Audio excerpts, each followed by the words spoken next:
now, welcome to the Patriot Pulse podcast. And good morning, everybody. It is a cold Wednesday morning, January 31st, where we are at, where Fred and I are at in Bradford, Pennsylvania. Don't know how the weather is where you're at, but I hope it's warmer than we have it. You were out already shoveling snow, weren't you, Fred? Oh, yeah, lots of it. I'm telling you. Lots of it. So anyways, yeah, so 'tis the season, you know. So anyways, good morning, everybody. This is episode 239 of the Patriot Pulse podcast, also simulcasting to Two Guys Drinking Coffee on Facebook, and we're also going out to Rumble, X, Twitch, YouTube, Kick. I guess that's about it, 5 or 6. And we should be going live to our Bradford TV channel this morning as well. So we welcome everybody that's joining us, regardless of what platform you're on. And if you're on Facebook with us, we're going to see your comments here. So we already got some people coming on. Fran's on with us, and Tom. And Tom, that was an interesting photo you took of yourself. You won a few rounds with Mike Tyson, I understand. So I'm not sure I would have posted it, but it was cute. So anyways, welcome, Tom. I'm glad you made it. I've got to I'm having hot chocolate this morning because it's so cold. And Cindy just joined us too. Good morning, Cindy. Anyway, before we get started, we're still waiting for our guest to come on and go into the green room. He said there is no link. Okay, I got to send him the link again. But while I'm doing that, I am going to, let's see here, StreamYard link. There is the link. I'm going to forward it to John Diamond. Send it again. Okay. Anyways, having a little technical difficulty getting him on. While we're waiting for him to come on, do a little housekeeping first, just like I always do, and we have done for the last 5 years almost. You know, click like, share, whatever platform you're watching us on, whether it be the Facebook or any other one of the other Rumble. You can subscribe to our channel, but help us overcome the algorithms that are shadow banning us. We still can't. Facebook, even they're not supposed to be censoring anymore, still shadow bans us and doesn't let our podcast go out organically. So do what you can to help us there. We got Mick on with us and Kelly from Warren. Kelly, it's probably just as cold over your way as it is our way. So anyways, Tom says he wants to talk about. Yeah, I really don't want to talk too much about the weather here. I'm not the Weather Channel. So anyways, before we get started, I'm trying to buy some time here until John jumps into the green room here. We do have our sponsorships back, and I do have a little 30-second commercial here that I'm going to play for our sponsor because they help keep us on the air here. So here we go. Need to get your brand noticed, remembered, and loved? At Everything Printed Promo, we turn your logo into walking, talking, shareable billboards. Whatever the occasion, we make you look amazing every time. Pens, shirts, drinkware, tech gadgets, you dream it, we print it perfectly. Visit everythingprintedpromo.com or call 888-619-9286 today. First-time customers get 15% off. Let's make your brand unforgettable. Okay, that was my very first attempt at doing a commercial, so it's obviously a little amateurish, but hopefully it gets a message across. Hey, we're going to be talking about the Constitution today. This coming year, 2026, will mark the 250th anniversary of the United States of America. And for people that have been even a casual interest in the U.S. history, I think John's coming on here. Okay, good. He's in the green room. John, we'll get to you in a minute. Okay, so anybody that even has a casual interest in U.S. history, and I know some of our regulars on here have more than a casual interest, but you have to know that there is one document outside of the Declaration of Independence that has made this country what it has become, and that is the U.S. Constitution. I'm not saying the U.S. is perfect. It's clear and it's clear that almost immediately after the Constitution was ratified, and it was done between 1787 and 1790. And I'm not even sure what the official date is. I'll ask John when he comes on, because the first state signed on to it in 1787. The last one was 1790, and something in between there probably was the official date. But ever since it was ratified, it has been interpreted, attacked, amended. As a matter of fact, the first 10 amendments, called the Bill of Rights, was ratified in 1791. So it didn't take too long to modify it, but it hasn't stopped there. And I think since that time, and even in modern time, in the era that we're in now, it has become overrun. I mean, we have a document that was originally printed on one oversized piece of parchment that has evolved, as some say, into a 3,000 plus page behemoth. It's interesting, though, that my research says this evolutionized document is not the U.S. Constitution. Rather, this is this massive volume, and this is what I found in my research. They call it the official Constitution of the United States of America, analysis and interpretation, commonly called the Constitution annotated. They say it's prepared for research and prepared for lawyers and attorneys and all this, but still, whenever you add case law to it, it pretty much changes the Constitution. Our guest today is an author. He's the field coordinator for John Birch Society, and he's one of my best resources for constitutional accuracy. What I'd like to do in our time together today is discuss the attack on the U.S. Constitution. Those are my words, not his, and how we can get back to the original intent of the document ratified over 200 years ago. And why is this important? Because there are many among us that hold the belief that to save this country is the only, or to restore it, actually, the only way we can do that is to get back to and adhere to the original document. So without further ado, let me welcome our guest on today, Dr. John Diamond. John, good morning. Gentlemen, Happy New Year. Glad to be with you guys. Same to you, my friend. I'm going to take a sip of my hot chocolate here. I'm getting cold here.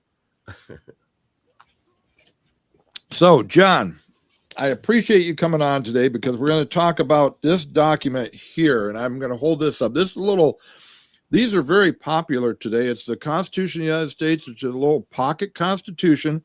It has the Constitution and the Declaration of Independence. And before we get started, I'm going to tell you right now, if you don't have one of these and you'd like one, I've got 2 stacks of them standing on one of my credenzas over here.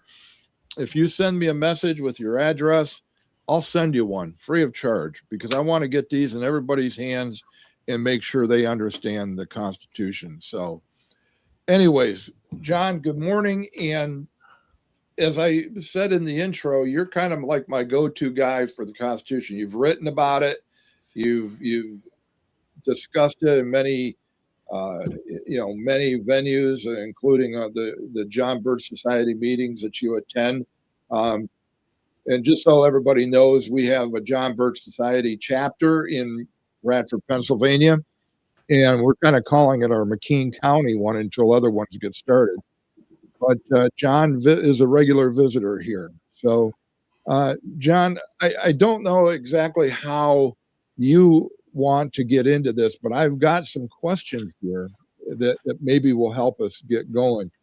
Um, you know, the first thing I want to talk about, because this seems to be going on today as it was during the debates when the Constitution was being, debated and before it even got ratified.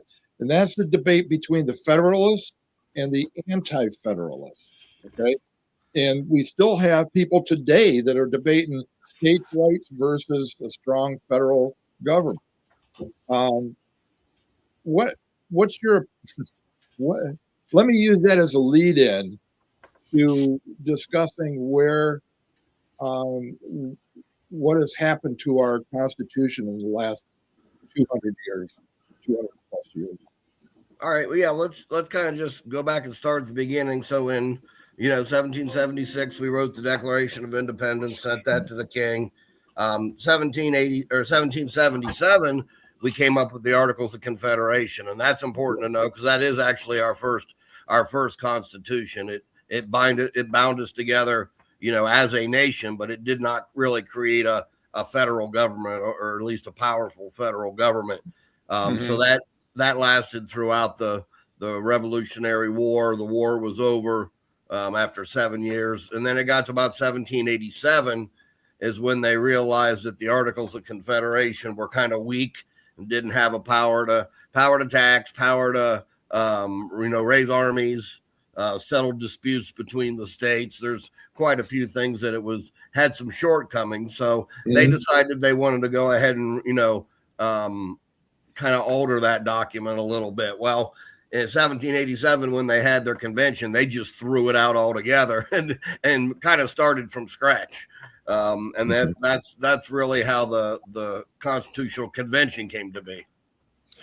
But that, even though, as you say, they threw it out, much of what was in that, though, or a lot of it carried over to what we now know as the U.S. Constitution. Isn't that correct? Yeah. I mean, it wasn't just we're going to erase every last line. I mean, there were certain things that were carried over and some things that weren't. I mean, a lot of people don't understand that the Articles of Confederation had term limits in it. But by the time they got to the Constitutional Convention, they decided to scrap that. So they had to go and create, the three branches of government, Article 1, 2, and 3, the president, the Congress, the president, and the court systems.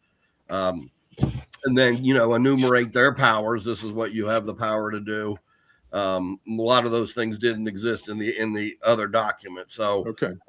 Yeah. And it's amazing how small, like you said, you just held it up. Imagine how small the Constitution really is. And they treat it like it's 3,000 pages. Yeah. Well, it's interesting. And I know we've discussed this before, John. You've been on the show before and we've talked about this. And really in the 200 years plus since this was ratified,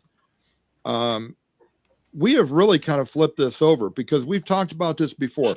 Article 1 has 9 subsections to it, which it deals with the Congress, okay, the legislative branch. Article 2, which deals with the executive branch, only has 4 sections to it. I think no, it's more than that. Just a second. Goes to 9 to 4. In Article 3, which deals with the legislative, only has 3 sections to it. And correct me if I'm wrong, John, but that tells me that the greatest power actually lied in the legislative, and the least amount of power resided in the judiciary. But hasn't that flipped around in modern times? I mean, we've got courts, lower courts, even telling the president what he can and can't do. Right. How the heck did this get flipped? Right. And the book that I wrote, that was the research project I did, 20 years ago, was I read the Constitution and I looked at it. I'm like, that was the question I had. How did this get flipped? So it took me about a 3-year research project to figure out, kind of step by step of how this thing got turned on its head. So, again, it goes back to the Federalist, Anti-Federalist debate. When they came out, let me just back up a second and we'll cover something you said there, that there's only 4 sections to the executive branch. we have a whole book called the Federalist Papers that Mhm. basically are essays on what the Constitution means.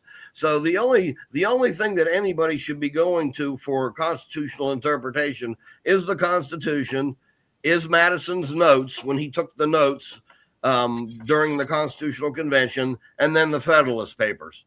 You can read the Anti-Federalist Papers too, and I'd highly encourage it, because it was just full of a bunch of warnings what's going to happen if we create a federal government, and it was like they were prophetic, because everything they warned about, came true. Because I mean, they're looking at history, right? They were scholars a lot much more than the American people are today, because I mean, they're taught this stuff from their youth, and we're not.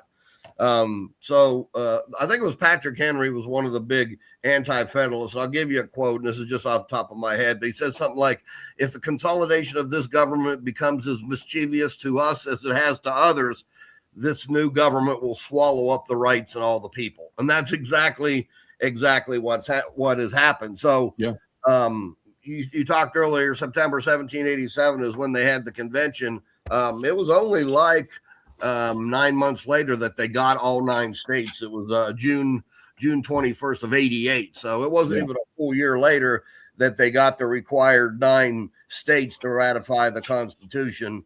But one of the great things that we've got out of it was the Bill of Rights, because the Anti-Federalists made enough of a case that they agreed that, okay, we're not going to approve this Constitution unless the first 10 amendments are attached to it. So all the first 10 amendments came all at one time, what we call the Bill of Rights.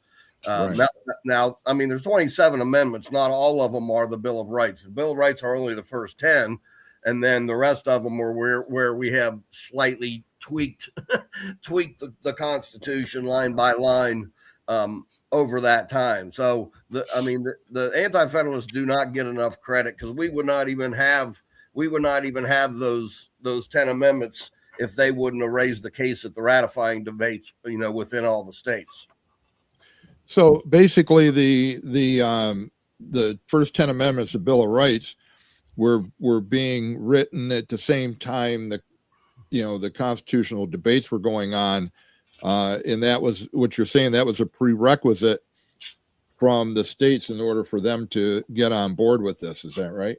Yeah, that's exactly right. Because there was not enough safeguards, I guess what you would say, is in the Constitution itself, because then people could kind of just interpret it any way they want without those safeguards. Now they're still interpreting it any way they want, even with all the safeguards. But I mean, it would have took a lot shorter time for them to basically take everything over if we wouldn't have had those Bill of Rights. And you got to think of the Bill of Rights like the 10 Commandments. The 10 Commandments are thou shalt not kill, thou shalt not steal. The Bill of Rights were the 10 Commandments for the federal government. Congress shall have no power, to regulate religion or speech or press or the right to bear arms, so on and so forth. So that's what the Bill of Rights are, is basically a 10 Commandments against the federal government. Here are the things you're not allowed to do. Right. Yeah. The whole idea of the Constitution, especially the 10th Amendment, was to limit the federal government. Exactly. Correct? I mean, it wasn't to give them broad power. If you're an originalist, and I know you are, and I am as well, if you're an originalist, you understand that the Constitution was designed to limit the powers of the federal government and very, very strictly put them in a box of what they had the right to do and what they didn't have the right to do. True. Is that correct? Yeah. And again, one of the reasons we don't even understand like the Declaration of Independence or the Constitution is because we don't understand British history. And we don't, my area of study really was like 1760 up to the time the Constitution was written. Well, if we don't have an in-depth understanding of what was happening between the colonies and the king from 1760 up to the Declaration, then we don't understand why they enacted the safeguards that they did.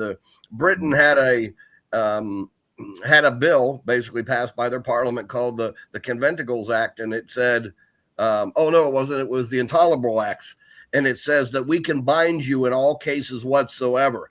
And if you read Thomas Paine's Common Sense, right at the beginning, he says, Britain with an army to enforce her tyranny, claims that they can bind us in all cases whatsoever. And he says, if that's not slavery, then slavery does not exist. Anytime one man or person can tell another person what they can and cannot do without exception and no limitations, that's slavery. So when the Article 1, Section 1 of the Constitution was written, what's it say? All legislative power shall be put in the hands of a Congress. Well, Right. That's a little ambiguous when it says all legislative power shall be put in the hands of a Congress, right? So, Yeah. They knew that could be interpreted later on and says, wait a minute, you gave us all power to do what we want. So that's why you have your Bill of Rights. So, because it says Congress shall make no law. So, okay, over here we said you have all legislative power. Now we're limiting that power. Now we're telling you what you cannot do. Congress shall have no power to establish religion or prohibit the free exercise, the freedom of speech, freedom of the press, the right to assemble, the right to bear arms, all of these things. So they wanted to kind of close that little loophole so people didn't, think that all legislative power was given to Congress. Yeah. Right. That raises a question here because, and I even had it in my notes here so I wouldn't forget to ask it. According to the Constitution, do the courts, and especially SCOTUS, the Supreme Court of the United States, do they really have the authority under the Constitution to make these interpretations and opinions that become part of the law of the land, that become part of that 3,000-page behemoth, that even though, again, my research said the original Constitution in and of itself, it still remains, but they always interpret it with all these 3,000 pages of opinions and case law and everything else. I've read this thing many times. I don't see anything in here that says the Supreme Court has the right to modify this document. No, they don't. The document created the Supreme Court. How can the branch that was created by the document turn around and be able to change the document? But that's a power that's called usurpation. That's a power that they gave themselves. So you've got to kind of go back, and I'm going to go on just for a little bit because it's important that we understand this. After the Constitution was written, we had, basically the two parties was kind of the Federalists and the Anti-Federalists. The Federalists were actually a party. The Anti-Federalists formed a party called the Democratic Republicans, ironically enough. And those were made up of mostly Anti-Federalists. So the first administration was Washington. He was a Federalist, great president. But all 2/3 of the Senate and the House were Federalists. And all of the Supreme Court was Federalist because, of course, Washington's the one that had to nominate the first Supreme Court. So he put John Jay up there as a chief, and then they put six more Federalists on there. So we had a good administration, but as soon as Adams came along, things started falling apart. And the Anti-Federalists were critiquing and criticizing John Adams and his administration. So Congress passed what was called the Alien and Sedition Act. And basically, the Alien and Sedition Act made it a crime to criticize the president or his administration. So now you understand why the First Amendment's there, because it says Congress shall make no law prohibiting the freedom of speech. And here you have Congress, a handful of years later, making a law prohibiting the freedom of speech. And they were actually throwing people in jail for criticizing Adams. As a matter of fact, one representative, I think he was from Rhode Island, was actually thrown in jail, and he was reelected from jail. His people reelected him in his cell. So when that happened, everybody realized the Anti-Federalists were right. They're like, oh, I don't know if we should have done this, because they said they would not stay within the bounds of the Constitution. They'll do whatever they want, and they'll use whatever excuse they have to justify it. So what happened is basically that the American people cleaned house, and they kicked the Federalists out of federal office. They got rid of the president. They got rid of the Congress, or didn't get rid of them, but they were all now mostly dominated by Anti-Federalists. So you had Washington, Adams, and then now your third and fourth president were Anti-Federalists, Thomas Jefferson.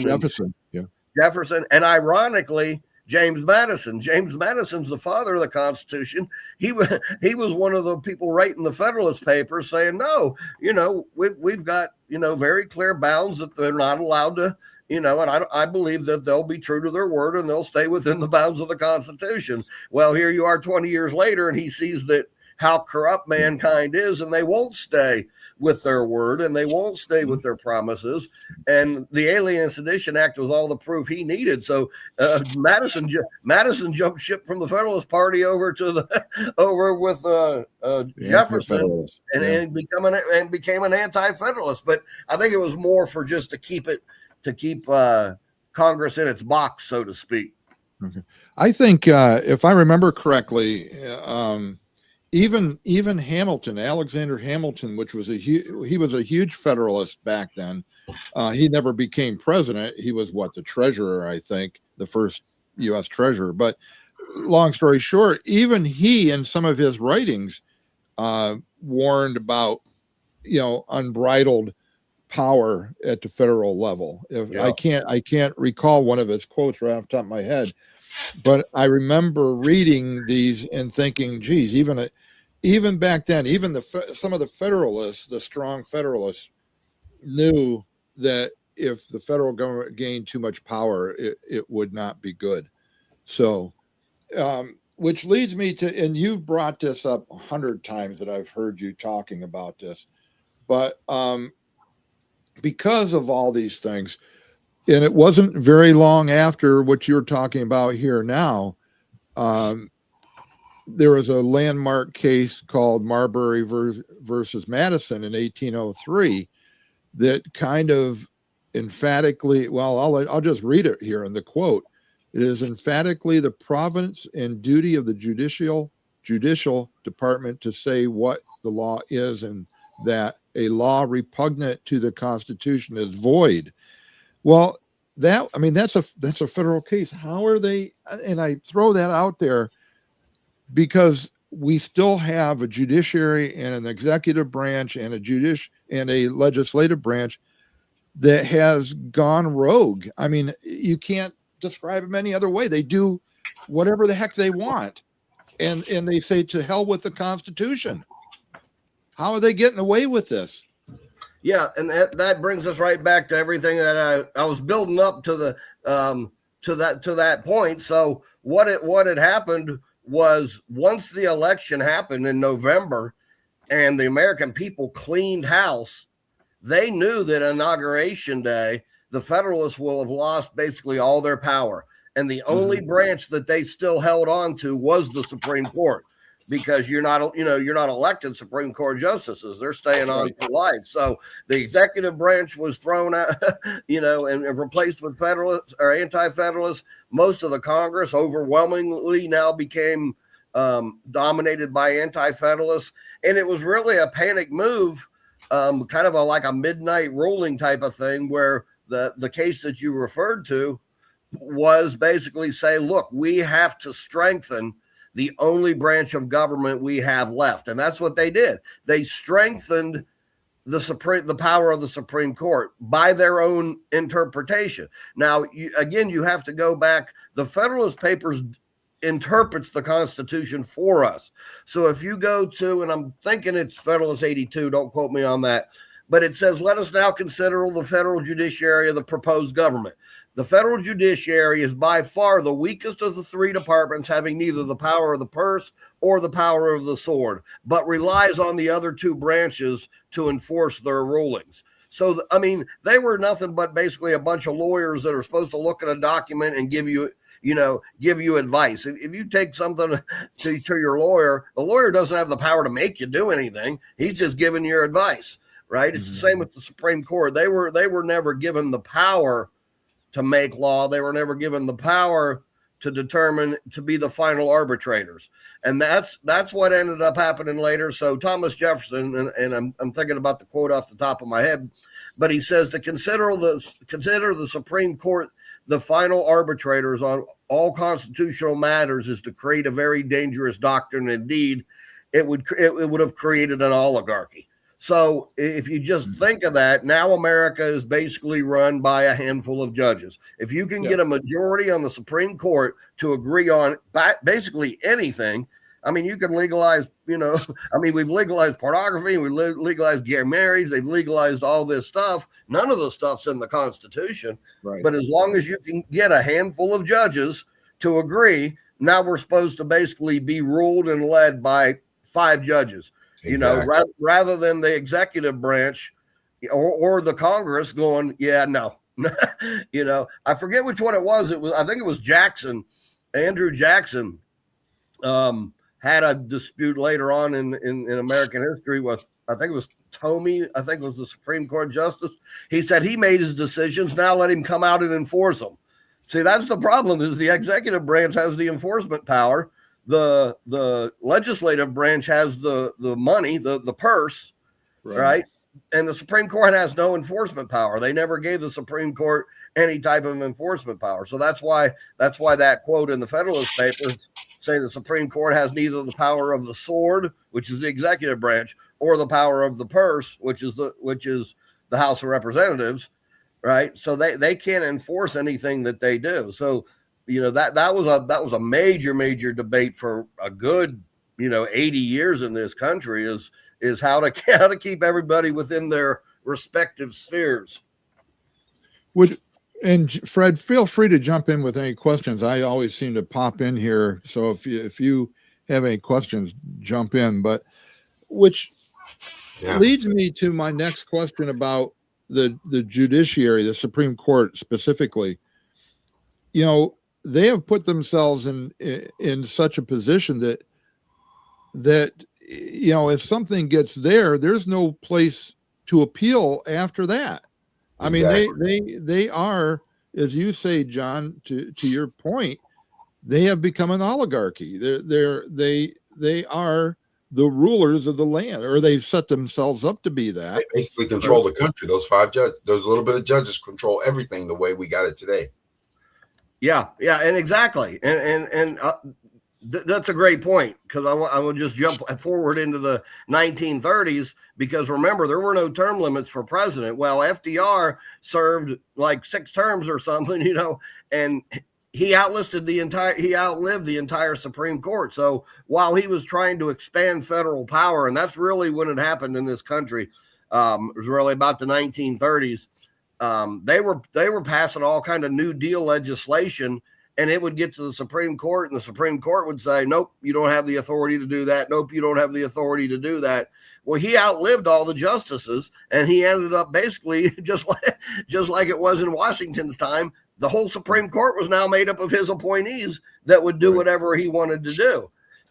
And I have that in my book also. So I have in my book, I have the Madison-Marbury Act, and how that was a revolution, basically how that changed the American system of government. And then later on in the 30s, I talk about the New Deal and all of that, and how they listen to this. They were overturning Supreme Court cases that they had heard 2 weeks prior.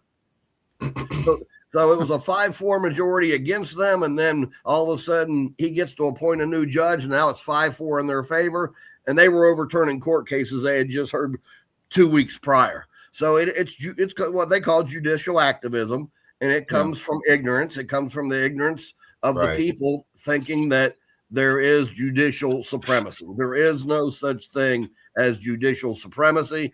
You have a separation of powers. You can make an argument that they're all equal, but when you read the Federalist Papers, and it talks about creating them, they're not equal. They're the weakest of the 3 departments, and it says it right in that document. Right. Yeah. Our hour is going very quickly here, and I want to kind of transition into what can we. I mean, I know you're a proponent of nullification, but we've seen nullification, being used the wrong way as well. And we've got, for example, the 10th Amendment blatantly is being ignored, because that should rein in everything, where it says things that aren't specifically spelled out by the Constitution that are federal powers go to the state or the people. So how do in here we are just about entering into 2026. We need to start talking about or thinking about how do we, if we are to restore this country, because we are no longer, in my opinion anyway, a constitutional republic. I mean, no. it's gone out the window. Right. So we aren't trying to save it. We're trying to bring it back. So how do we, the people, do this? I mean, I know that's a big question. If you could figure that one out, you'd be president yourself.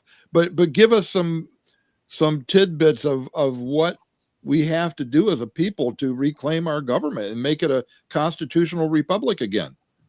Yeah, it's good. Well, first we got to educate, because I mean, even our representatives and our senators have absolutely no idea what we're talking about here. I mean, if they were listening to this podcast, they'd probably be like, "No, that ain't right. No, that ain't right. No, it's absolutely right."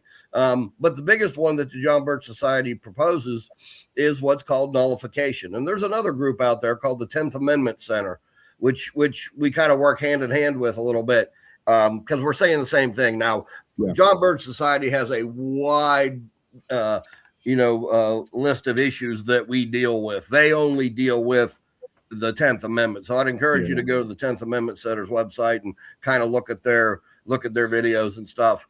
But nullification is the solution. It's the remedy. And again, let's go back to the beginning when the Alien and Sedition Act passed. When it passed, two legislatures, Jefferson and Madison, who would become the next two presidents, Jefferson and Madison both wrote what's called the Kentucky Resolution and the Virginia Resolution, which is the legislatures of those two states said that the Alien and Sedition Act are unconstitutional and they will not be enforced in these two states. So, the power that the Supreme Court has is the power the people have. The people have the power to look at something and saying, yeah, that's not constitutional. Let's just take separation of church and state. Constitution says Congress shall make no law prohibiting the free exercise of religion. So when the Supreme Court says you're not allowed to pray at the school or read the Bible in school, my response is, no, it doesn't say that. It doesn't say I can't pray in school. It says you can't tell me I can't pray in school. The restriction is on you. The restriction is not on me. And since it is not on me, then your ruling is null and void. I do not have to obey that. I'll pray when I want, where I want, how I want, to who I want, and it's none of your business. And basically, you are forbidden not only by constitutional law, you're actually forbidden by law. I mean, there's federal statutes that says if you suppress anybody's constitutional rights, you can be thrown in jail or even executed. Yet, I'm glad you brought that up, because people have been thrown in jail and convicted of whatever crime for doing nothing more than praying silently outside of an abortion clinic. Yep. So, that's their First Amendment right: freedom of press, freedom of assembly, freedom of religion. They're not hurting anybody. They have a right. They have a right to be there. But again, we're letting the courts determine what our rights are, rather than being educated enough and taking this stuff into court. Lawyers are not taught constitutional law anymore. They're taught case law, just like you started at the beginning of the show. Exactly. All they do is look back at some previous ruling and say that's the law. Separation of church and state, when they enacted that in the early 60s, there was not one precedent that they looked back and said, hey, let's look back into history and see, has any court ever said we can't pray or have the Bible in school? There was not one single precedent. So they create the precedent, and now going forward, the only thing they look back on is that precedent. They don't look back into the Constitution. They just they do the same crap over and over again. They'll put you under the pressure cooker until you break. Because if you look at January 6th, they had nothing on these people, but they were keeping them in court keeping them in prison and treating them like dogs until they broke. And then they say, see, they confessed. Well, you tortured them until they confessed. The ones that did. Exactly. And again, that's a violation of the Bill of Rights. Talks about trial by jury and quick and speedy trials and everything else. The entire Bill of Rights has been destroyed. has absolutely been destroyed. They had to destroy the First Amendment first, and they did that in the early 60s when they, removed God and prayer from the schools. They try as good as they can to try to get rid of the Second Amendment, but basically every other amendment has absolutely been destroyed. It's acted like they treat it like it doesn't even exist anymore. Patriot Act was like the final nail. What was left of the Bill of Rights, the Patriot Act basically buried. Yeah. And the thing is when they tried to stop prayer in school, me and Tanya, we used to go with the students and pray at the flag with them, because see, if more parents went with their students, with their kids to that flag to pray, the school would do a whole lot less. Yeah, without a doubt. But I mean, that's kind of what they've relegated it to, is just, well, if it's student-led prayer or parent-led prayer, it's okay, but the administration cannot do it, or the school board cannot do it. And again, that's part of my research, because when I did my research, I spent the first 6 months just buying books, going to old bookstores, going on eBay, trying to find history books that predated. I wanted to go back before World War II just to be safe.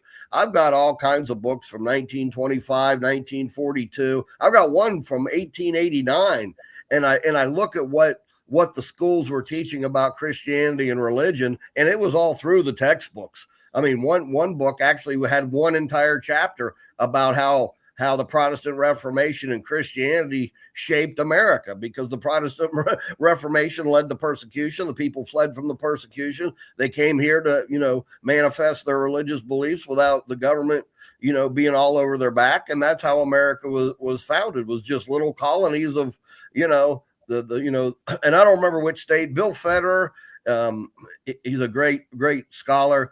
And he's got several books. One's called The Original 13, but he talks about, how Maryland was Catholic and Pennsylvania was, Dutch, had their religion, and another one was like Methodist, whatever. But every state, when it was founded, was basically founded on a religion. And, it wasn't until about the 1800s that they kind of got away from that. But that just shows that the argument these people are making is absolutely wrong. I don't agree at all with a state religion, that Pennsylvania should be Methodist or Ohio should be Baptist. I mean, I think that's just nonsense to begin with, because now you're letting government involve yourself in our church services. So we don't need anything like that. But to think that they just thought you could just squash religion altogether and become a secular nation, that was never the intent of the founders. And the Declaration basically declares that.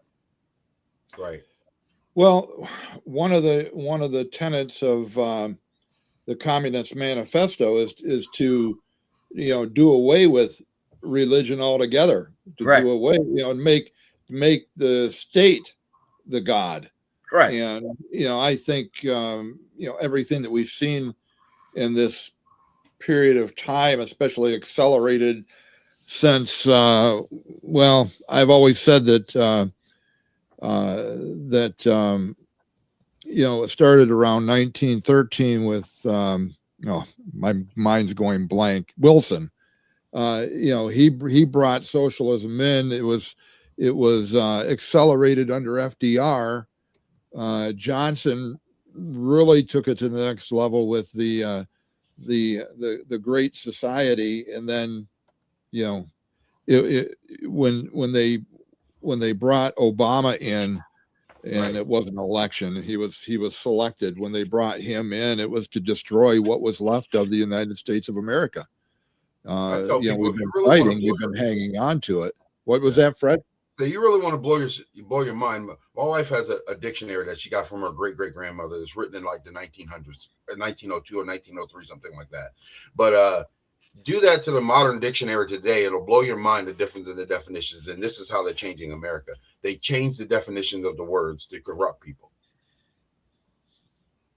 Yeah, they change. Well, they say history is written by the victors. That's exactly right. And my strategy when I wrote my book, because you can let school children read quotes from the founding fathers, and one of the things is I did a study, and I was a theologian before, a historian or a constitutional scholar. So, I mean, I graduated seminary and then went back and studied the founding documents, and I saw the Bible. I mean, all throughout all their writings, and the University of Houston actually did a 10-year study where they studied like 10,000 different papers, and they said that the Bible was quoted like 95% of the time, either directly or indirectly. So, I mean, that was the source of their, and this is the University of Houston. They wanted to understand what was the source of inspiration for the Constitution. And that's what they came up with, that, the Bible was quoted like 5 times more than Montesquieu, 10 times more than Locke, 8 times more than Blackstone. And then they said the Bible was quoted like 92% of all the quotes were directly or indirectly from the Bible. And that's what we have to recognize. So you're right when you talk about the Communist Manifesto, and it's not just the communists, it's everyone. In one of the talks I give, I compare Americanism with every other ism: communism, imperialism, socialism, fascism. I mean, whatever ism, it doesn't matter, because all the other isms have one thing in common: man is God. Man is the highest authority in the universe. And Americanism, which is basically what we got in the Declaration of Independence when it talks about the laws of nature and nature's God and the creator, puts God back above, because even the King of England thought he was God. He basically said so much, that I'm the supreme ruler on this earth, and God put me here to be the supreme ruler on this earth. And I mean, that's just nonsense. So if we just let our school children read a lot of these quotes from the founders, it would really, just like it did with me, bring a whole lot of question onto history. Let me just read this one thing I had to pull up because I wanted to make sure I was accurate. But when what the Declaration of Independence actually did was it restored Christ to his throne over man. I got a quote here that was made by Samuel Adams right after they signed the Declaration of Independence. Let's see, I'm just going to read it word for word. Today we have restored the sovereign. Today we have restored the sovereign to whom all men ought to be obedient. And then and he says, he reigns in heaven, and from the rising to the setting sun, let his kingdom come. So they knew exactly what they were doing when they signed that Declaration of Independence. They were like, there is a King of kings and a Lord of lords. There is somebody who reigns over all of mankind, including every government official. And that's what Romans 13 actually teaches. Let every soul, the king, Congress, everybody, let every soul subject to the higher authority, for there is no authority but of God. So, I mean, for the first time in history, probably since Mount Sinai, we have a government that actually acknowledges that there is a king that rules over all of mankind. And that's the key. That's what we have to get back to. Yeah, I agree. I would, I said this before, and it's, I think that's what made America great and sustained us for as long as we've gone, is that we had that basis. And I believe in my own mind that God had his hedge of protection around this country. And I also believe, unfortunately, that because we haven't just turned I'm talking collectively as a society, as a country, we haven't just turned away from God. We've actually turned our back on God and went the opposite direction. Right. We were running away from God. And you could even get to the point of, we succumb to the idea that there is no God, that the government is God, or we are God. There are even some preachers out there that are suggesting that you have God in you, which means you are God, and you can do whatever you think feels good. I mean, it's got so perverted lately that it's almost hard to have hope of a redemption. But I still go back to 2 Chronicles 7:14. There you go. I really think that is our saving grace, and I'll read that later. But before we go, I want I know I've got a copy of your book, John. Tell us about the book, the title, where people can find it. Let me give you a little plug there. Yeah, I appreciate that. So the TV show that we started during COVID was called America Unhinged. You can find that at AmericaUnhingedRadio.com. And then there's a store right there. There's several books in the store. One of them is just purely theological. But the two you're going to want to read is Fighting the Next American Revolution. That's the one I wrote in 2006. But I have one that I wrote, 10 years ago. Was called An Appeal to Heaven. And the Appeal to Heaven one really deals with a lot of what we were talking about today. So the first book is probably about 90% constitutional, 10% spiritual. The Appeal to Heaven one's kind of just the opposite. It's about 90% theological and historical, and then about 10% constitutional. So I think one of them's the problem, the other one's the solution. So if you get them both and you read them together, you'll get a real good understanding of what and you'll be far ahead of any Supreme Court justice or any politician you'll ever run into just reading those two books. Okay, good. I'd encourage everybody to find. I think I got a copy of yours on Amazon. Are they still on Amazon? Yeah. Like I said, if you just go to the store on that website, AmericaUnhingedRadio.com, go to the store. Both of them are there. But I want to let everybody know, I got the Appeal to Heaven book right on the main page. It says get a free copy of the book. You can click right on it, and not only can you listen to it, we had a guy volunteer to read the book. You can listen to the audio file, or you can download the PDF and read it for free. So, I mean, this is so important. I didn't want to monetize this thing. I wanted to get it out to as many people as I possibly could. So that's why I put that Appeal to Heaven book out there for free. All right. Again, I think I've mentioned this before. We are under a time limit. We have to keep our podcast to an hour because of our connection with Brantford TV. But let me give you a few minutes because you and I are both, you are in the John Birch Society, jbs.org.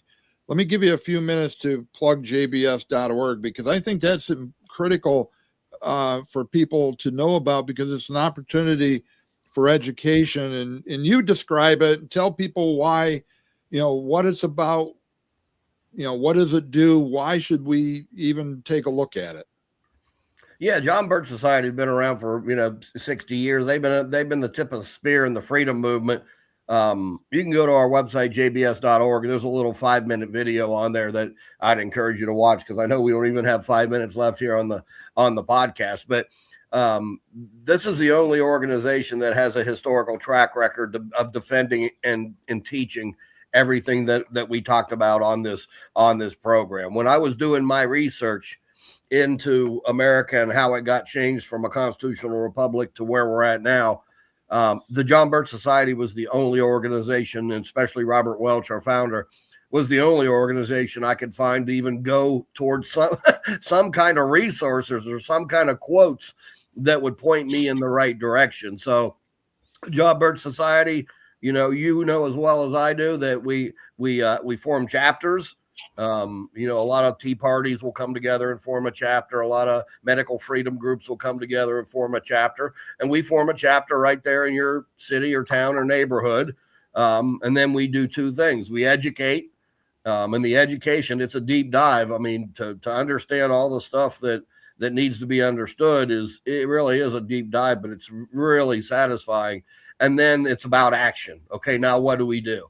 Then we sit down with our representatives and our senators, and we educate them and we inform them. And they said, nullification is an option.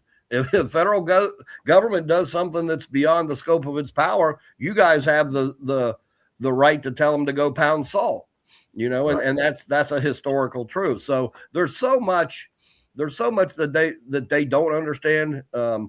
The supremacy clause and all these things. Oh, we got to do whatever the federal government says to do. No, we do not. And so until you understand, and we've got, if you go to jbs.org, there's a blueprint for liberty up on the top left-hand corner, I believe it is. Sit down and watch that 13-part series and teach that. That's what we do in our chapter meetings. First, get educated on what your rights are, where they come from. They don't come from the Constitution. They come from God. The Constitution just protects those rights. educate yourself, and then you'll be a whole lot better prepared to defend your rights. Yeah.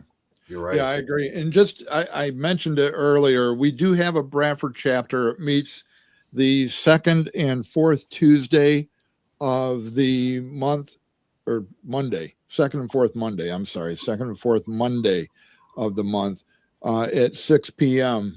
And if anybody's interested in it, and if you're in the Bradford area or even McKean County for that matter, reach out to me and I'll give you the details on it. But also, John, can't they go to jbs.org and find out if there's a chapter in their area or how to start a chapter in their area if there is not one?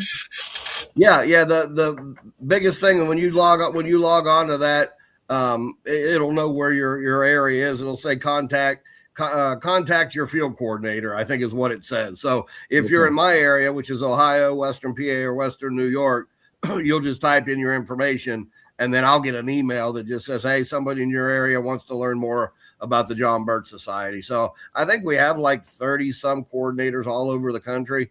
Again, I'm in Ohio, Western PA, and Western New York. So if you're interested in learning more, then you just reach out. If you're in Bradford, the Bradford area, I just encourage them to come to one of Jim's meetings there. It's a lot more personal, than going through emails and phone calls. And then we can see, get you to join JBS, and then either attend or maybe even start a chapter of your own. Yeah. There's strength and power, and there's strength in knowledge. And they say knowledge is power, but that's only half the equation. As you say, it takes action. Knowledge without action is impotent. So, the reason I joined JBS is that it was a resource for that knowledge, but it also, provided an avenue to put that knowledge into some sort of action where, I'm not going to on my own save this country, but if we get enough people taking action, I think we can. All right. So anyways, it's about 2 minutes to Fred. Any final comments you want to make?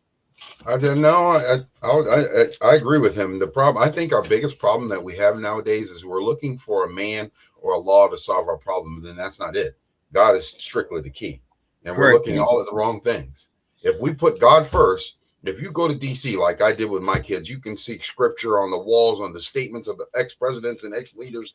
Everybody's talking about God, but yet we're trying to ban it from schools and get it out of our, we're trying to separate church and state. But the truth is, God is the key. Yeah. Hey, Fred, as I always do, can I ask you to close us out in prayer and specifically lift John up in prayer and what he's doing and his work and JBS and whatever else comes to your mind. But pray us out of here, my friend. All right. Thank you, Lord, for this day. I ask, Lord, that you would bless, put a hedge of protection around John, Lord, that no one would try to touch this man, that he would continue to push the word out, that people would open their eyes, give people ears to see. I always say, pray, separate the darkness from the light, Lord, that people would see the truth and stop. Just don't go by man. Trust God. God will lead you in the right direction. I ask, Lord, that you would, all the listeners here would go to this page and do your research, evaluate everything, do your own research, like we always say, and you'll find the answer. I pray that God would lead each and every listener here and each and every viewer who are a part of our podcast, Lord, that you would start to become active and not just watchers. In Jesus' name, amen. Amen. Thank you, Fred. And John, thank you for coming on. We got to get you back because there was so much more in the notes that we didn't have a chance to cover that I'd like to. So I'll reach out to you on that note as well. But for everybody else, hey, have a wonderful day. If it's cold where you are, stay warm. But otherwise, be blessed. And be a blessing to others. All right. Have a good day, everybody.